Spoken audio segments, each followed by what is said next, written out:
Қайырлы күн баршаңызға. Бүгінгі 4-ші сынып 124-ші сабақ 1 мен 9 есептерді сіздерге шығарып көрсететін боламын. Менің каналыма тіркелуді ұмытпаңыз және лайк, комментарий жазып отырыңыз. Бүгінгі біздің тақырыбымыз шеңбер және дөңгелек. Радиусы бойынша шеңбер және дөңгелек салатын боласыңдар. Бірінші есепте тапсырманы орында деген велосипедтің денсаулыққа пайдалы ғана емес, сонымен бірге экологиялық қауіпсіздік көлік екенін білесің бе? Ол қалаларда ауаны таза күйінде сақтауға көмектеседі. Кестені қара, әртүрлі жастағы балаларға арналған велосипед дөңгелегінің радиусын анықта деп астына сіздерге балалардың және жастармен қойған екен, және қанша бойлары сантиметр екенін, дөңгелектің диаметрін, өлшемін, баланың бойын, баланың жасын бәрін жазып сіздерге көрсетіп ұсынып отыр екен. Енді дәл осыған есепті сіздерге шығарып көрсететін боламын. Қазір міне сіздерге 2 мен 4 жас аралығында 30 сантиметрде 2-ке бөлеміз, 15 сантиметрден келіп тұр. 4 пен 6 жас аралығында 35 сантиметр, 35-ті 2-ге бөлеміз. Оны миллиметрге айналдырып аламыз. Миллиметрден 2-ге 350 миллиметрді 2-ге бөлеміз, 175 миллиметр болып, астындағы есепті дәл осылай ары қарата шығарылып кете берген. Енді сонымен сіздерге екінші есепті жұптық жұмыс ретінде берілген, салыстыр деген екен. Салыстыр. Қосастар, азайтастар және салыстырасыздар. Міне салыстырып сіздерге көрсетіп ұсынып отырмын. Дәл осылай жазып алсаңыздар болады.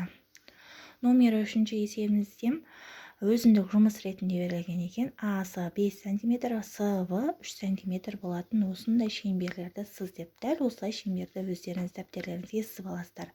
4-ші есепті шығар деген. А және Ә бөліктерінен тұрады екен. А бөлігінде Бауыржан 120 метр жол жүрді. Бұл оның барлық жолының 4/3-ін құрайды. Ол тағы қанша метр жол жүруі тиіс? Берілген есепте келесі есеп құрастыр деп А есебінде көрсеткен екен. Міне сіздерге А есебін шығардым және Ә есебіне келесі есеп құрастырып көрсетіп отырмын. Номер 5-ші есепті жұптық жұмыс ретінде берілген екен. Есептерді шығар деген. А және Ә бөліктерінен тұрады екен. А бөлігін оқитын болсам, электр көлік арақашықтығы 420 км болады. Екі қаланың арасынан 7 сағатта жүріп өтуі тиіс. Ол алғашқы 2 сағатта жүруі қажет.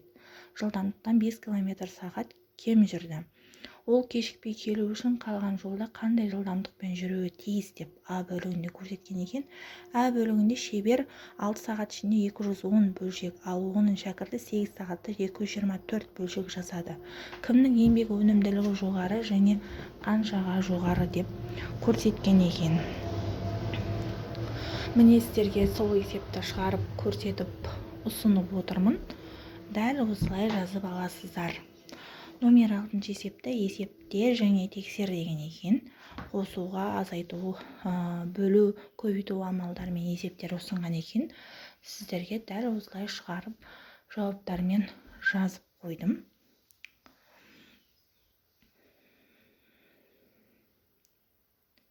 Номер 7-ші есепте математикалық күнделікті өмірде тапсырманы түрлі түсті қағаз дөңгелектермен орында деген. Осындай өрнек жасау керек деп ойла. Дөңгелекті қанша бөлікке бөлу қажет екендігін ойлан. Саған қанша және қандай түсті дөңгелектер қажет? Не жерде қарап тұрсаңыздар, 3 түрлі түспен берілген екен. 8-ші есебімізде сиқырлы шаршыны толтыр деген екен. Бос ұяшықтарын толтырып сіздерге жазу керек. Міне жазып көрсеттім. Әрбір баған қатар диагоналдық қатардағы элементтердің қосындысы 75-ке тең болатын жазып ұсындым. 9-ші есеп сіздерге үй тапсырмасы ретінде беріледі. Суретке қара, фигураның периметр мен ауданын есепте деген екен. Осы фигураларға қарап, сызба ретінде әрқайсысын 8 сантиметрден алып, периметрін әрине формулада қосасыздар. Қанша 8 сантиметр бар межеде? 14 8 сантиметрден жазылды. 14 рет жазып, бір-біріне қосып жазасыздар. 112 сантиметр шығады. Арнама тіркеліп кетіңіз.